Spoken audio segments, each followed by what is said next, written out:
ફિનાન્શિયલ્સમાં અર્પણ 0.5% મજબૂતી છે, 4%ના ઉપર ઇન્ટરેસ્ટ એડિશનના અહીંયા પણ 338ના અત્યારે ડે હાઈ પર કારોબાર થઈ રહ્યો છે. કઈ રીતે સલાહ આપશો? તમે જીઓ ફાઇનાન્સની વાત કરી, રાઈટ? જી અર્પણ. સો જીઓ ફાઇનાન્સ કરન્ટલી એક સાઇડવેઝ રેન્જમાં છેલ્લા ઘણા સમયથી ફસાયેલો છે, અને ઉપરની સાઈડ પર જ્યારે પણ 350ના ઝોનની આસપાસ જાય છે એ લેવલ પર તમને એક રેઝિસ્ટન્સ મળતું જોવા મળી રહ્યું છે. તો જીઓ ફાઇનાન્સને હું કરન્ટલી કોઈ ફ્રેશ રેકમેન્ડેશન નહીં આપું, બટ હા, અગર તમારી પાસે હોલ્ડ હોય, બાય કરેલા હોય, તો તમે એક લોંગ ટર્મ હોલ્ડ તરીકે તમે હોલ્ડ કરી શકો છો, બટ શોર્ટ ટર્મ ટ્રેડિંગ માટે કોઈ ઓપોર્ચ્યુનિટી નહીં રહે.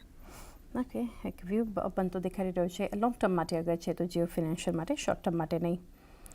મેટલમાંથી વધુ એક કાઉન્ટર માટેનો વ્યૂ લઈએ અર્પણ. એ છે સેલનું કાઉન્ટર.